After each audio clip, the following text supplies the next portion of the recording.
No choice but to just go ahead and read my story to you, because there's really no way to present it right.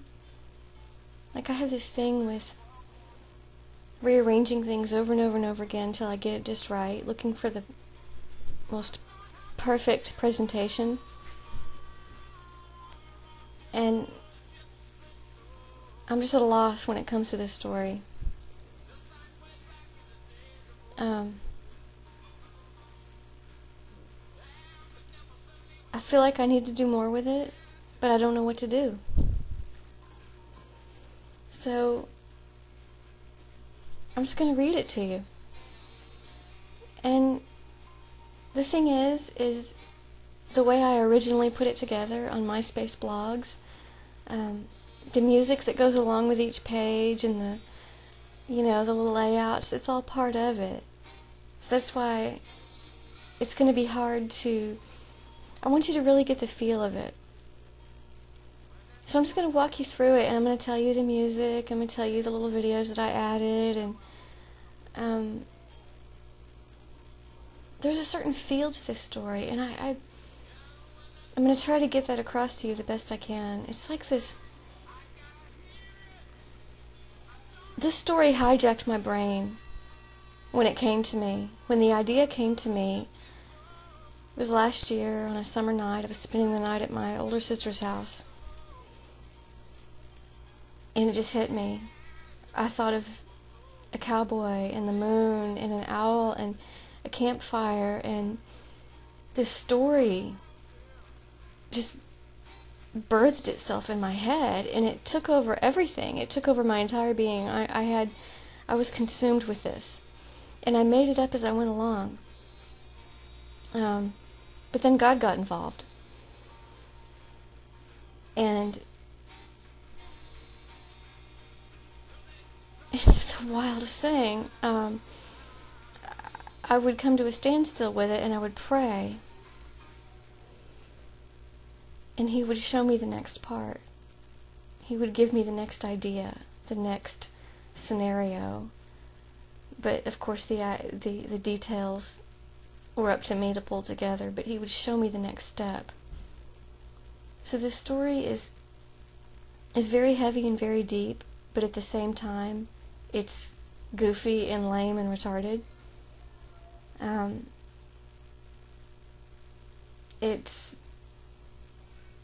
I don't know how to explain it.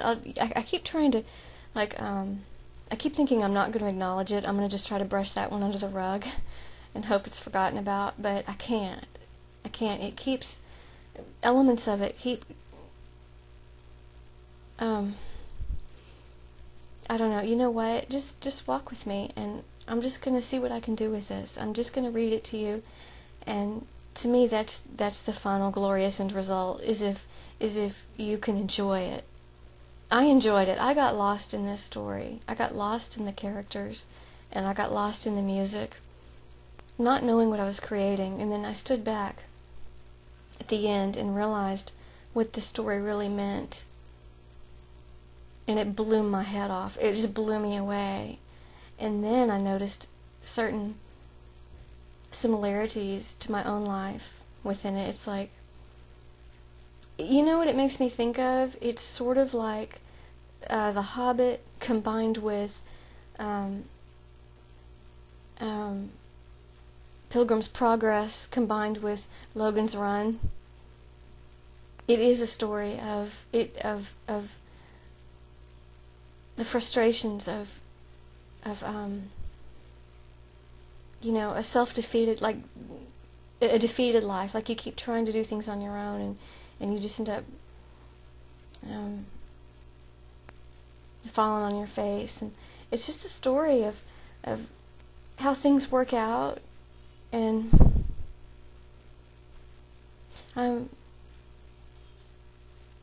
okay, yeah, I'm not even going to try to explain it. Maybe someone else can explain it. I don't know. All I know is I was consumed with this until I finished it. It's been very spooky in a lot of ways, because it's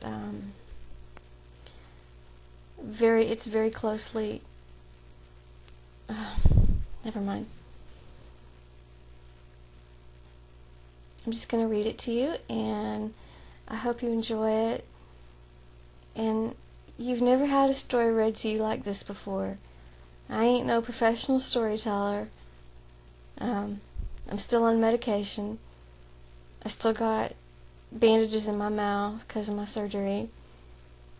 I'm at my sister's house, and my nephews are running around screaming all over the place. Their little dog, the little scrappy dog, is scratching at the door trying to come in here.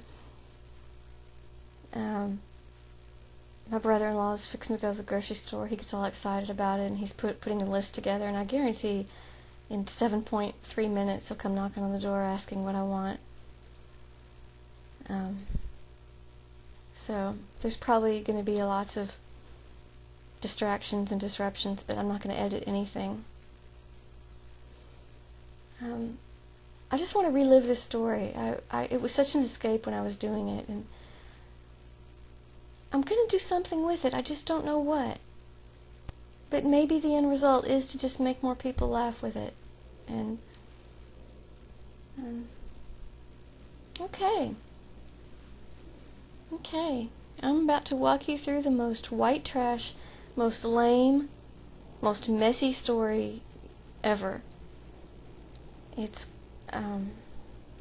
called I just call it Cowboy Harry. And come to find out, there really is a character already out there somewhere named Cowboy Harry. Like, after the fact, I googled it, and there's already a Cowboy Harry, but I didn't know that, so whatever.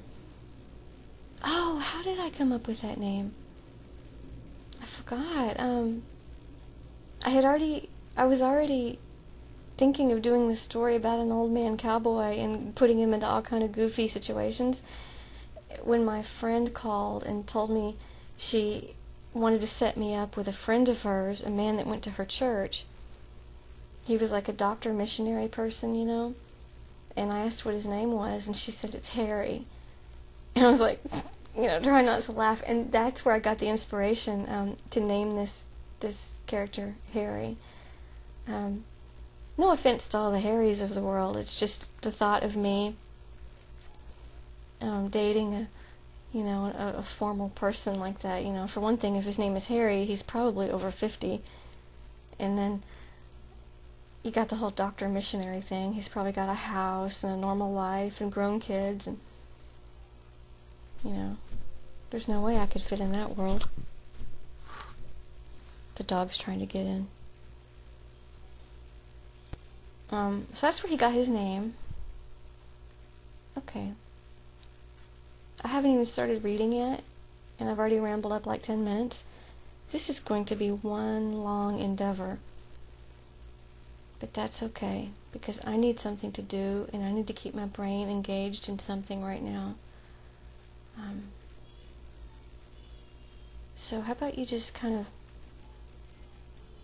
cut loose with me, kind of get in the zone. Okay. I also call it a copper tale, because copper seems to be a theme that runs throughout it, and that's a whole other thing. Okay, so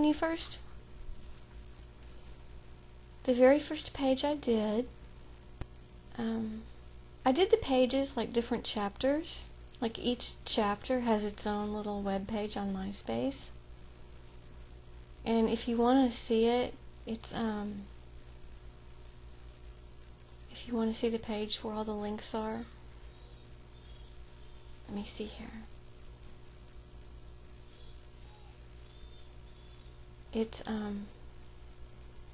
myspace.com/a copper tale. It's like A_copper_tale.